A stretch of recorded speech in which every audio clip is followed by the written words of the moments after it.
O duanın hissə-hissə tərcüməsini deyirik. Allahümme veffir bil lütfikə niyyəti.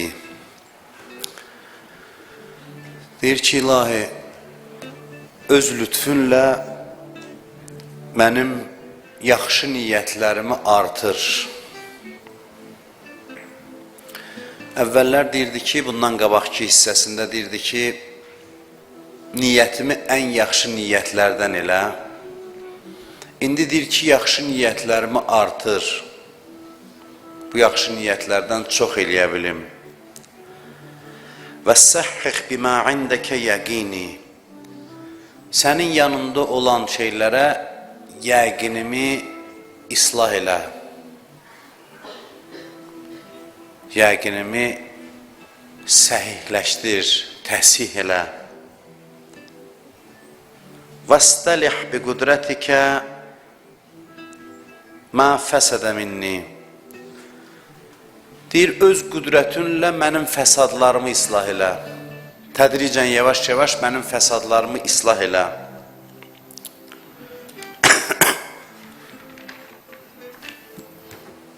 Burada söhbət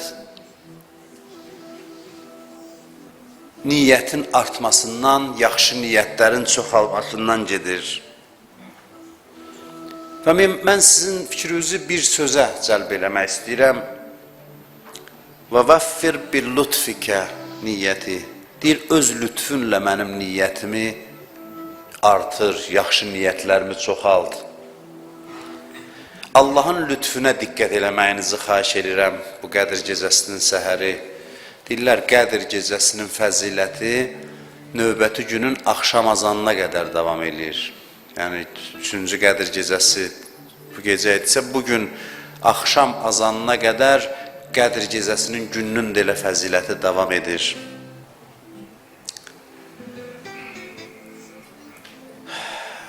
Öz lütfünlə Allahın lütfüne diqqət çəkir. Bundan əlavə və səhhih bimə indəkə yəqini. Sənin yanında olan şeylərə yəqinimi islah elə. Yəni, sənin yanında olan şeylərə yəqinim olsun, düzgün yəqin edə bilim.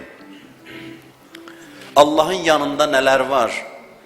Allahın yanında nələr var ki, İmam Səccad əleyhissalam orada olan şeylər üçün yəqin istəyir. Yəqin nədir? Yəni, görmüş kimi inanım onlara. Görmüş kimi. Yəqin, yəni şübhəsiz bir inam. Heç bir şübhəyə yol açmayan inam. Deyir, sənin yanında olan şeyləri qəbul eləmək istəyirəm. Allahın yanında nələr var? Gedib görmək lazımdır. Söz acizdir desin. Gördüyümüz bu maddi dünya, bu maddi aləm, bütün əzəməti ilə, böyüklüyü ilə Allah qüdrətinin nişanəsi tam mənada ola bilməz. Allahın qüdrətinin nişanəsi, yəni belə deyək məcazı, Allah güc verib dünyanı yaratmayıb. Allahın bütün qüdrətini dünya əks elətdirə bilmir. Dünya Allahın yaratdıqları içində ən kiçik, ən dəyərsiz bir şeydir. Yaratdıqları içində. Dünya Allahın qüdrət əsəridir bir mənada, amma tam qüdrətini ifadə eləyə bilmir. Niyə? Çünki dünya naqisdir, zatən məhduddur. Zatən məhduddur. Biz ki, bu dünyada nə görürük, hansı ləzzətlər, gözəlliklər var? Bunu bilin ki, başqa bir aləmdə onun şiddətlisi var, onun əsli var. O yavaş-yavaş enir, gəlir dünyada zəifləyir bütün neymətlər, bütün gözəlliklər. Quranda ayəsi var ki, biz sizə hər nə nazil elədiksə, onun xəzinələri bizim yanımızdadır. Onun üstünü, şiddətlisi bizim yanımızdadır. Bütün neymətlərin daha gözəli, orijinalı, şiddətlisi onun yanındadır. Enir, gəlir dünya olana qədər öz keyfiyyətini itirir. Bunlar hamısı fəlsəfi, irfani mövzulardır. Yəni dünya nə qədər böyükdür, əzəmətlidir. Bu dünya deyəndə maddi aləmi nəzərdə tuturam. Bütün bu planetləri filan, bütün bu galaktikanı nəzərdə tuturam. Gördüyümüz aləmləri nəzərdə tuturam. Kəşf etdiyimiz aləmləri. Onların hamısı Allah qüdrətinin kiçik təzahürüdür. Allahın qüdrətini tam ifadə eləmək gücündə deyirlər.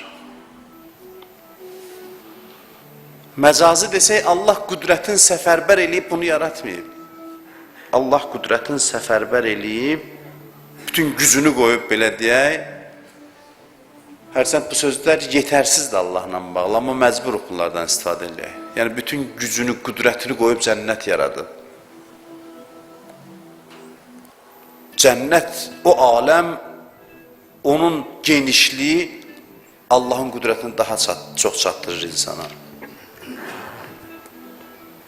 Görürsünüz, Allah möminlərə vədələrindən danışanda və bir çox yerlərdə deyir, mən özüm bilirəm onlara nə hazırlamışam. Biz niyə deyir, özüm bilirəm? Özüm bilirəm də məqsəd bu deyil, o televiziyalardır ki, birazdan maraqlı xəbər olacaq ki, cəmaatı maraqda saxlasın. Allahın işi bu deyil ki, cəmaatı maraqda saxlamasın. Deyir ki, söz yoxdur axı deyim nədir? Söz yoxdur. Başa düşürsünüz? Bir şeyi ki, ifadə eləməyə söz yoxdur. Hansı şəkildə ifadə edəsən, mən öz sevdiklərimə hansı neymətlər hazırlamışam, heç bir söz ehtiyatı acizdir, söz gücü yoxdur, heç kəsin. Allah deyir ki, mən bilirəm nə verəcəm. Yəni, deyiləsi bir şey deyil. Demək mümkün olsaydı, deyərdi. Deməyin mümkünsüzlüyü səbəbindən deyir ki, özüm bilirəm nələr hazırlamışam. Hədislərdə mən görmüşəm, deyir, cənnətin bəzi neymətlərini, bir zərrəsini dünyada adamlara göstərsən, insanlar şövqdən, ləzzətdən ölərlər. Ləzzətdən ölən görmüşsünüz? Görməmişik. Buyurur ki, ləzzətdən ölərlər. Çünki dünyada ləzzətin də bir tutumu var. Dünya məhduddur deyə, ləzzət də bir həddən öən ürəyi saxlaya bilər. Ürəyi dayandıra bilər. Məsələn, mənə elə gəlir ki, həmmam xutbəsinə Həzrət Əli danışanda həmmam şövqdən öldü, ləzzətdən öldü. Möminlərin vəsfidir, ləzzətdən, şövqdən öldü, ürəyi dayandı.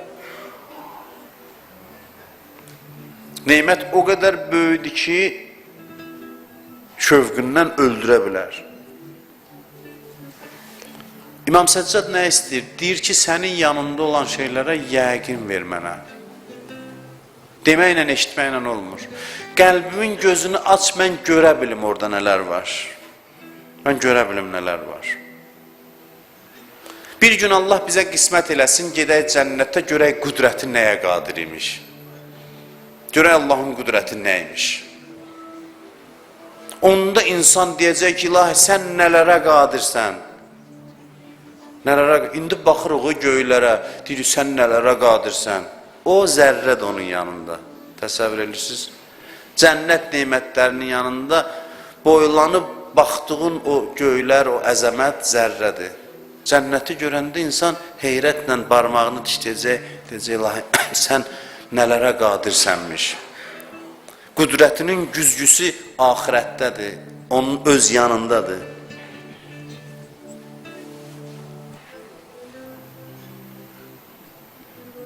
Deyə bilmir ki, demir. Orada nələr var, deyə bilmir. Dediyi də bu şeylərdir ki, ağac var, bağ var. Cəmaat elə bilir ki, cənnət şəkillərdən çəkiləri, ağ paltarlı kişilər, qadınlar ağacların altında uzanıblar, gəzirlər. Cəmaat elə bilir, cənnət budur. Cəmaat elə bilir ki, cənnət budur ki, məsələn, süd bulağı axır, sən də ağ paltarda yatmışsan, ağacın altında, durursan, süddən içirsən, sonra yatırsan. Adam bezər, nə qədər süd içib yatmaq olar. Süd içib yatmaq bir gün olar, 2 gün olar. Deyərsən, kəşk elə, dünya yaxşı idi, hərdən problem zat olurdu. Burada adam lap yorulur. Belə deyil cənnət. Cənnətin, yenə də deyirəm, qalıb da necə eləsin, başa düşüləsi deyil. Oxşar, məsələn, deyərsən, nə görmürsən, məsələn, sən gördün ki, ağac. Heç o ağac da deyil, ağacı oxşayır da, məsələn, nə bilim, nəsə bizim zehnimizdə olan surətlərə oxşar hissəsi 1%-dir deyirlər. Çox cüzi bir hissəsidir.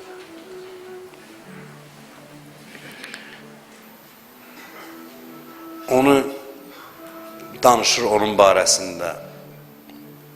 Amma cənnət Allahın qüdrət əlamətidir ki, onu heç bir söz ifadə eləməyə gücü çatmaz. Necə izah eləsin? Deyir, ləhum fiha fakihətun. Orada meyvələr var. Yəni, siz deyirsiniz ki, biz 50 il, 60 il ibadət edirik, gedək orada alma yeməyə, məsələn, armud yeməyə. Nə qədər alma, armud? 50 il, 60 il ibadət edirən orada ləhum fiha fakihətun. Orada meyvələr var. Meyvələr var, amma onu hədislər bizə izah edir ki, deyir, məsələn, bir neyməti yiyirsən, ehtiyac üçün deyildi orada. Mesela burada necədir? Ehtiyacın var, yiyirsən, doyursan, gözündən düşürəm. Orada növbə-növ ləzzətlərdir. Deyirsən, bir dənə bu ləzzətdən dadım. Ləzzət üçün istifadə edirsən cənnət neymətlərindən. Başa düşürsünüz? Ləzzətin artır, sonra sən bu ləzzətdən də dadım. O biri ləzzətdən də dadım. Növbə-növ ləzzətlər, hamısı da mənəvi ilə maddi qarışmış bir ləzzətdir. Ləzzətlər bir-birinə qarışıqdır. Ləhum fiha fakihətun, sonra deyir, və ləhum mə yəddəun. İstədikləri hər şey var. İstədikləri nədir? Orada insan öz istəyinə qayıdacaq. Nələr istəyəcək heç bilmirik. İndi biz bilmirik orada biz nələr istəyəcəyik. Başa düşürsünüz? Öz istəklərimizi bilmirik. Məsələn, ana bətnində olan uşağın mədəsi, qarnı quruldamır ki, mənim qarnıma yemək verin. Başqa yerdən qidalanır. O bilmir ki, yemək istəmək nə deməkdir. O bilmir su istəmək nə deməkdir. O bilmir gəzmək istəmək nə deməkdir. Biz ona başa salaq ki, sən gələcəkdə yemək istəyəcəksən, o başa düşmür. İndi biz bu dünyadakı insana cənnətdəki istəklərin başa sala bilmirik ki, sən orada nələr istəyəcəksən. Ona görə deyir, ləhum fiha fakihətun və ləhum mə yəddəun. İstədikləri hər bir şey var və sonra da bir söz deyir ki, onu heç kəs başa düşmür, ancaq öz dostları bilir ki, Salamun qavlən min Rabbir rəhim. Rəhim olan Rəbləri tərəfindən salam da var. Bu salam nədir? Biz birimizə dediyimiz salamdan yox. O salam özü ayrıca bir neymətdir. O salam özü elə bir neymətdir ki, bir kim onu eşidir, bihuş olur, cənnətin bütün neymətləri gözündən düşür. Bunu necə bilmək olar? Dünyadaykən hansı vaiz minbərdən bunu izah eləyə bilər? Heç kəs. Peyğəmbər də izah eləyə bilmir. Bunu ancaq qəlb açılar, insan hiss eləyər. Bir balaca pərdəni Allah çəkir, o neymətlərdən göstərir, insan deyir, hə, bu imiş, dilinə də gətirib başa sala bilmir başqalarına. Başqalarına da ifadə eləyə bilmir. İmam Səccad bu yəqini istəyir, sənin yanında olan şeyləri düz görə bilim. Bilim ki, nələrdir, həqiqətini görə bilim. Həqiqətini, olduğu kimi görə bilim.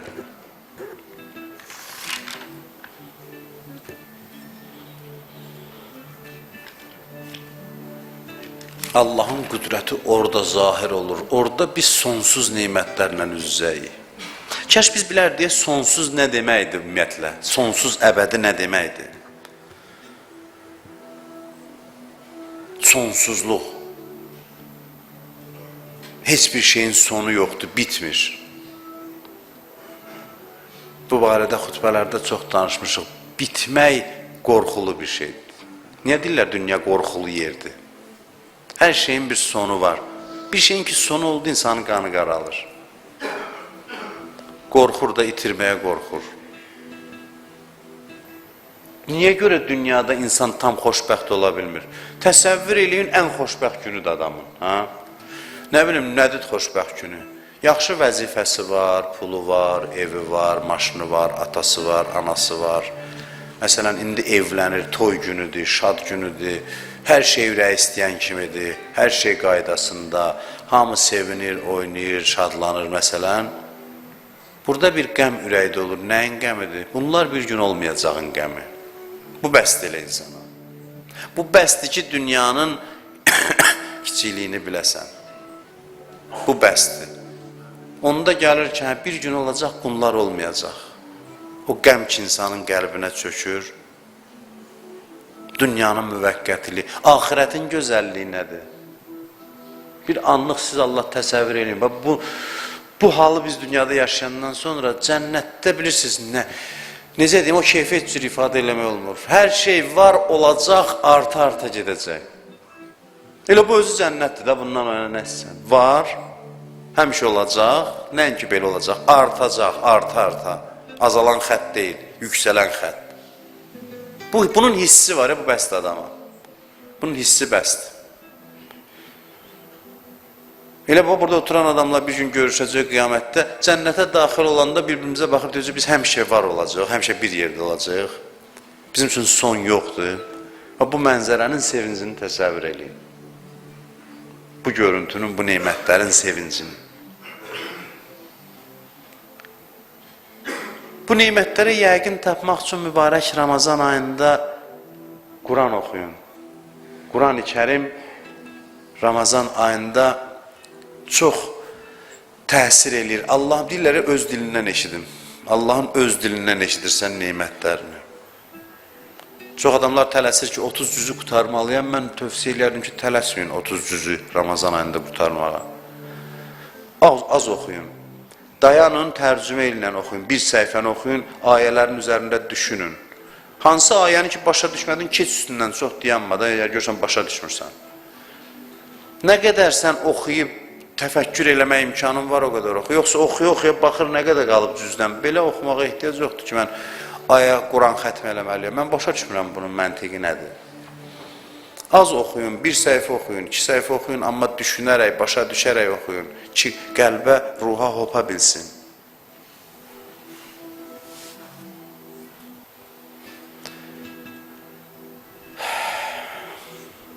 Vəffir bil lütfikə niyyəti, öz lütfünlə niyyətimi, yaxşı niyyətlərimi artır. İnsan Allahın lütfünü görməsə, lütfünü hiss eləməsə, insan istiğfar eləyə bilmir, tövbə eləyə bilmir. Bilirsiniz kimlər yaxşı tövbə eləyir? O kəslər ki, Allahın lütfünü bilir. Allahın lütfüne inanır, qayıtdıq əvvəlki duaya. Biz məindəkəni dedik, sonra qayıtdıq arxaya. Allahın lütfündən danışaq bugün bir neçə cümlə. Allahın lütfü bilirsiniz nədir? Bilək ki, Allah bizi çox şiddətli şəkildə sevir. Çox şiddətli şəkildə sevir. Kim bilməsin ki, Allah onu sevir, üzr istəyə bilmir. Üzr istəmək ona xoş gəlmir. Acığı gəlir üzr istəməkdən. İstiğfar bilirsiniz kim üçün şirindir? Bilir ki, onu sevən Allahın qapısına gedib. Onu sevən Allahdan üzr istəyir. Gərək insana əvvəl başa düşsün, insana sübut olunsun ki, Allah onu çox istəyir. Bir alimdən mən eşitmişəm, deyir, bir arifdən nəsihət istədim ki, mən minbərlərdən cəmaata nə deyim? Deyirdi ki, bacara bilsən, cəmaatın hamısına, xüsusən günahkar insanlara izah elə, başa sal, anlat ki, İmam Zaman onları çox istəyir. Çox çətindir buna inanmaq. Çox çətindir. Deyirsən, İmam Zaman səni çox istəyir, cəmaat baxır, deyir, hə, niyə? Niyə görə çox istəyir? Niyə məni çox istəməlidir? İnanmır. Başa düşmür. Ümumiyyətlə, İmam Zaman kimdir, başa düşmür. Biz gözlədiyimizi tanımışıq, elə bilirsiniz, biz tanımamışıq. Biz elə bilirik, bizdən ayrı bir kişidə, bir şəxsdə oturub gözləyir ki, gəlib dünyada ədalət bərqərar edəcək. Bugün onun qəlbi ilə bizim qəlbimiz arasında nə əlaqə var? Bugün onun bizimlə hansı əlaqəsi var? Hansı bağlılığı var? Allahın, yəni gedib biraz oxusa insan, anlasa, başa düşər ki, bunların bir həqiqəti var. Bu dünyaya biyoloji görkəm almamışdan qabaq bir həqiqəti var. Hər bir feyz tədricən nazil olursa, ilahi feyz də insana onların vücudu vasitəsilə nazil olur. Bütün feyzlər bir kanalla nazil olur da, tədrici nazil olur. Və insanlara yer üzünə bütün feyz onun vücudundan paylanır və onun ürəyi ancaq bizim eşqimizlə döyünür. Onun ürəyi bizim eşqimizlə döyünür. Sevgimizlə döyünür. Desən, yağış yağır. Şükür Allah.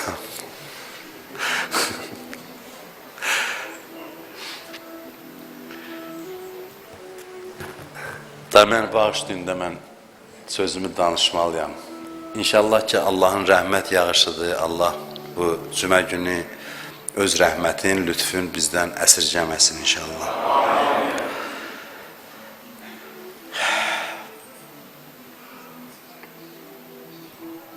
İnsan inana bilmir, başa düşə bilmir ki onu sevən var. İnsan bilsə ki onu sevən var, çox pislikdən azad olar. Ehtiyacsız olar, günahdan ehtiyacsız olar. Günah bilirsiniz nədən yaranır? Görməmişlikdən. Lap belə öz sadə dilimizlə deyək. Görməmişlikdən yaranır günah. Qəzəb, nifrət, kin, küdurət, acıdillik, kobudluq görməmişliyin nəticəsidir. Paxıllıq, riyakarlıq, bizi məhəbbət görməyib, ehtiyacı var, özünü ona buna göstərir, məhəbbət dilənir ondan bundan. Xahiş edirəm, bir dənə mənə bax, gör nə namaz qılıram, bir dənə mənə bax, gör nə əməl eləmişəm. Dilənçi ruhlu adamlardır, riyakar adamlar. O adam ki, məhəbbətlə təmin olunub, gözü tox adamlar günah eləmir. Mən çalışıram maksimum xalq başa düşən sözlərlə, amma elə həqiqəti deyirəm.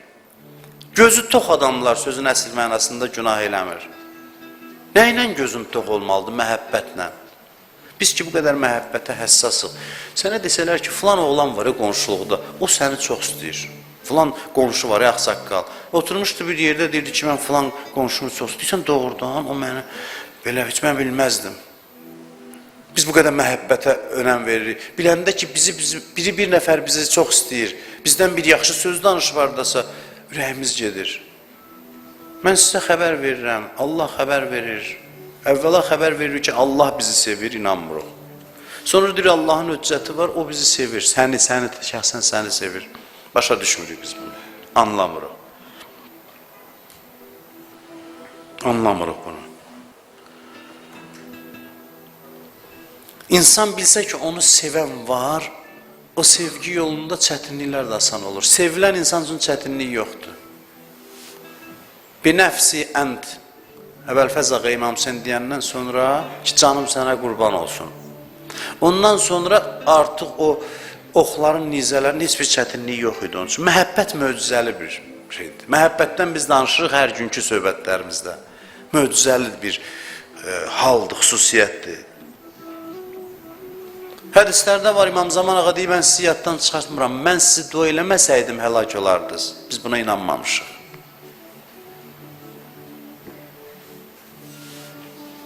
Biz hələ imamlardan danışırıq. Ariflər, Ayətullah Behçətin yanında bir nəfər var, deyir ki, cəmaat gəlib deyirlər ki, dua eləyim bizi. Deyirdi ki, bunlar məndən nahaq yerə bunu istəyirlər. Ehtiyac yoxdur, mən onsuz da onların hamısını dua eləyirəm. Hamısını dua eləyirəm. Allahın lütfü, Allahın mərhəməti başa düşülən bir şey deyil təəssüf ki. Kaş inana bilərdi Allahın lütfüna. Bu Qədir gecəsi oldu, hamımız gəldi, hamımızı bağışladı ya. Burada oturanların tam əminəm ki, əməl dəftərində bir dənə də günahı qalmayıb. Neçə yaşı varsa var. 20 yaşı var, 30 yaşı var, 50 yaşı var, 70 yaşı var, 80 yaşı var, kimin nə yaşı var. Dünən Qədir gecəsində bütün günahlar bağışlandı. Buna mənim zərrə şəkkim, şübhəm yox. Bu bağışlanma nəyin nəticəsidir? Ədalətin. Ədalətə qalsa, valla bizi qapıdan içəri buraxmamalıdırlar, məni. Ədalətə qalsa. Lütfüdür, lütfüdür. Deyib, bax, mən istəyirəm, bağışlayıram. Kim mənlə sorğulaya bilər? Bəndə mənimdir, mən xəlq eləmişəm, bağışlayıram, hamını bağışlayıram. Mələklər heyrət içində baxır. Bu ədalətdir, yox, bu ədalət deyil, bu lütfdür. Bu fəzildir, Allahın məğfirətidir. Bu lütfün ən gözəl yer üzündə təzahürü kimdir? Ləqəd cəəkum rəsulun min ənfusikum azizun aleyhi ma anittum harisun aleykum. Sizin içinizdən sizə bir peyğəmbər gəlib ki, sizin çətinlikləriniz onun üçün çox ağırdır, sizə qarşı hərisdir, həris. Mal hərisi olar, dünya hərisi. Deyirsən, ölür də dünya üçün. Peyğəmbərə gəlir, həris sözünü işlədir, amma deyir, insanlara qarşı hərisdir. Ölür insanlar üçün, insanların hidayəti üçün, özünü həlak eləməyə hazırdır. Harisun aleykum bil mu'minina raufur rahim. Möminlərə isə çox rauf və mehribandır. Çox vaxtınızı almayayım, deyir, Allahın 100 rəhməti var. Onun 99'u öz yanında birini dünyaya gönderib. Bu biri bizi məftun eləyib. Bütün dünyadaki anaların məhəbbəti o 1%'in içindədir. Bütün canlıların bir-birinə məhəbbəti, dostların məhəbbəti, bütün nə qədər mərhəmət var o 1%'in içindədir. Allah lütfünün təzahürünü ahirətə saxlayıb. Bunlara inanmaq lazımdır. İnanmaq lazımdır. Niyə mən övliyalardan danışmağa başladım? Allahın lütfündən niyə keçdi imam zamana, peyğəmbərə? Bunlara Allah qərar verib ki, bunlar bizi bu qədər sevirsə, gör bunların Allahı nə qədər sevir. Qəbirlərinə gedəndə o nəvazişi, o mərhəməti adam hiss eləyir. Qəribədir, daş elə bir insanla danışır. İnsan görür ki, nə qədər çox sevilir. Günahkar da olsan, hər kim olursansa, ol sevilirsən. Təmizləndiysə isə aşiq olurlar sənə, başva dolanırlar sənin. İnsan buna inanmasa, cəhənnəmə getsə haqq olub ona. Allah deyəcək sənə nə qədər xəbər göndərdim, Hüseyni qətligaha göndərdim sənə görə az idi, neynəməliydim sənə görə? Necə sübut eləməliydim sənə ki, səni çox istəyirəm, səni sevirəm? Bunu necə sübut eləməliydim? Bütün övliyalarımı sənə görə tikə-tikə doğratdım ki, səni öz rəhmətimə qovuşdurum. Niyə inanmadın? Necə inandırım sənə?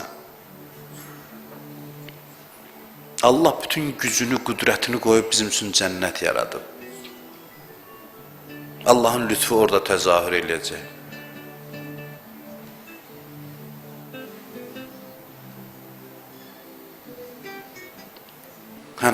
O Hənnanə sütunu ilə bağlı danışdım yaxında.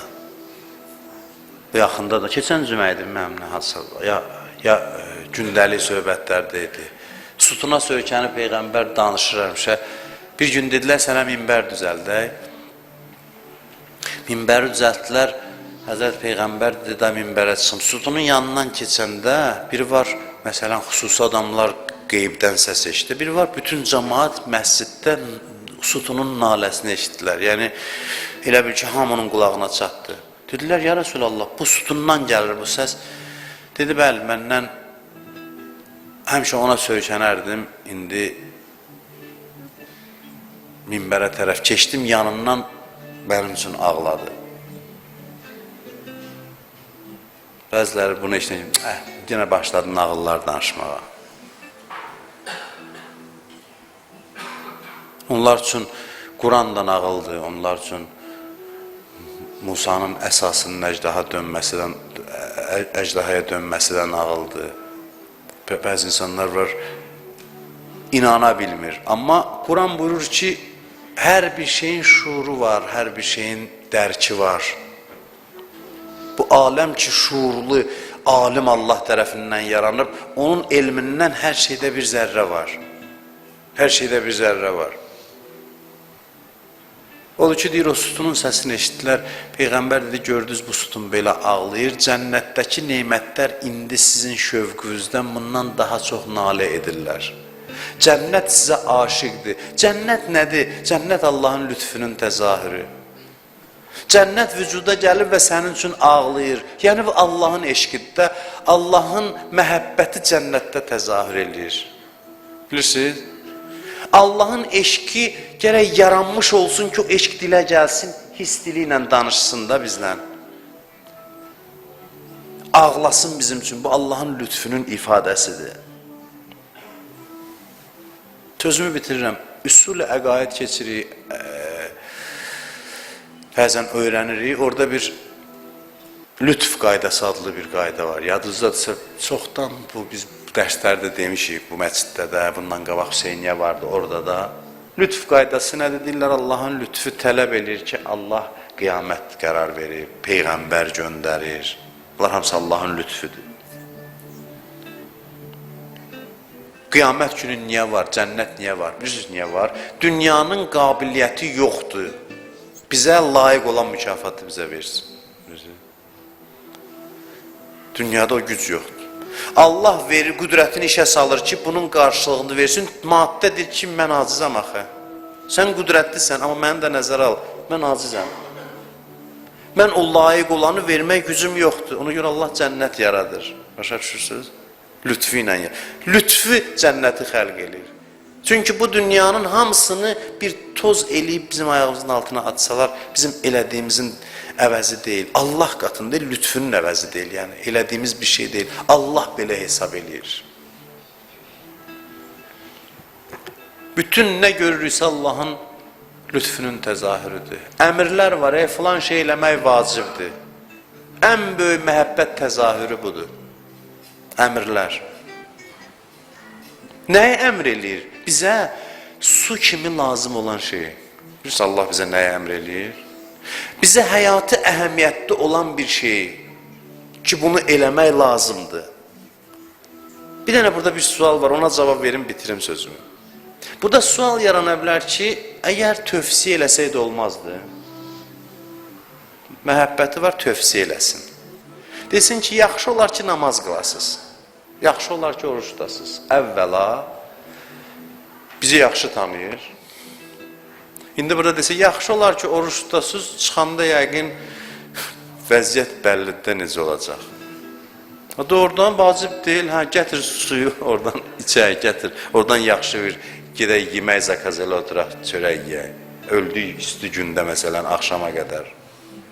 Vacib olmadan əvvəla çox əməl eləmir. İkincisi, yaxşı, biz əməl eləmirik. Peyğəmbər, imamlar, onlara niyə vacib oldu? Deyərdi ki, övliyalara vacib deyil, müstəhəbdir hər bir şey. Onlar ki, gecə namazını Peyğəmbərə vacib buyurub. Nəinki Peyğəmbəri, o bir övliyalar var, indi ariflər var ki, gecə namazını tərk eləmir. Peyğəmbərə vacib buyurmasaydı, bəyəm gecə namazı qılmayacaqdı. Nə var bu vacibdə, bu əmirdə nə var? Bu əmirdə mənəmçiliyin qırılmağı, dağılmağı, laxlamağı var. Əmr ona görə gözəldir. Niyə deyirik, əmr Allahın məhəbbətinin təzahürüdür? Çünki əmr gələndə mənə zərbə vurur. Müstəhəb oruç tutmuşsan, Rəcəb ayında düşən, mən oruç tutmuşam. Burada Ramazan ayında düşən, nə olsun, vacibdir tutmuşam. Gəl elə tutmayayım. Fikir verirsiniz, Ramazan ayının orucunda adam heç bir imtiyaz hesab eləmirsən, vacibdir. Allah o vacibliyi ilə o mənə sarsıdıcı zərbə vurur. Niyə vurur? Mənlə nə işi var Allahın? O qalsın da içimizdə. Mən mane olur bizə xoşbəxt olmağa. Başa düşürsünüz? Mane olur. Xoşbəxt eləmək üçün əmr nazil eləyir. Hökmlərini əmr şəklində deyir ki, o mənə həmişə zərbə dəysin. Ramazan ayının orucu bir ay vacib orucdur. Vacibdir deyə başlaramsa aşağıdır. Başqa ay olsaydı deyərdi, mən bir ayda oruç tuturam. İndi deyir, vacibdir də, böyük bir iş görməmişəm. Əmr bax, belə sevgini ifadə edir. Adam ümumiyyətlə fikir vermişsiz, sevdiyini əmr eləyir. Bir dəfə uşaqlığımda yadımdadır mənim, indiyəcən o yadımdadır ki, bir daşın üstündə oturmuşduq, balaca uşaq idik. Daşın üstündə oturmuşduq, dostlarımızdan birinin atası keçirdi, bizim üstümüzə qışqırdı. Dedi, sizə demişəm ki, daşın üstündə oturmayın, tez durun ayağa. Nəsə bilmirəm, indiyə qədər xoş gəlir mən onun elə mənim üstümə qışqırmağı. Bilirsiniz niyə? O sevgini göstərir. Necə oğluna qışqırır ki, oturma daşın üstündə dur. Necə öz balasına deyir. Sənin üstünə elə sərt qışqırmaqla görürsən ki, bu o qədər məni çox istəyir ki, ərkdən mənim üzərimə əmr eləyir ki, dur ayağa oturma belə. Amma belə desəydi ki, məsləhət görmürəm falan, mənim yadımda qalmazdı. Onun elə mənə əmr eləməsi ki, dur ayağa oturma, ziyandı insana, mən də balaca uşaq idim. O əmrlə deməsi göstərir ki, o mənə biganə deyil. Öz övladı kimi baxır. Sevgisini ifadə eləyir. İnsanlara Allah əmr eləməsəydi, insanlar sevgini hiss eləməzdilər. Xahiş eləyərdilər ki, bizə əmr elə. Bəzi görürsən insanlar var, ruhanilərə deyir ki, bir dəfə mənə bir zəng elə bir əmrlə bir sözdür. Mən özüm görmüşəm. Bir dənə mənə qulluq əmr elə, ərklə mənə deyən get filan şeylə. Görürsən, məsələn, 5 nəfər, 10 nəfər birinin yanındadır bir ruhaninin. Məsələn, hələ mən ruhani deyirəm, çünki mənəvindir, hörmət elədiyi adamlar, cəmaatın ruhanilərdir ona görə. Ona, buna, yanındakilara nəsə deyir, get filan elə, birinə deməyəndə ona rahat olur ki, mənə də bir əmr eləyərdi. Sevgiyə görə onun ondan keçəcəyi yoxdur. Niyə mən ruhani deyirəm? Çünki başqa yerlərdə mənfəət var, mənafi var. Buradakı yoxdur da. Burada deyir, onun sevgisini belə hiss eləyib. İmam Hüseyin əleyhissalam əmri götürəndə Aşura gecəsi dəli oldular sahabələr. Xoşlayır axı ağalarından əmr alsınlar. Dedi, əmri götürürəm. Dəli divanı oldular. Necə? Mövla öz sevdiyinə əmr eləməz, əmri çəkər.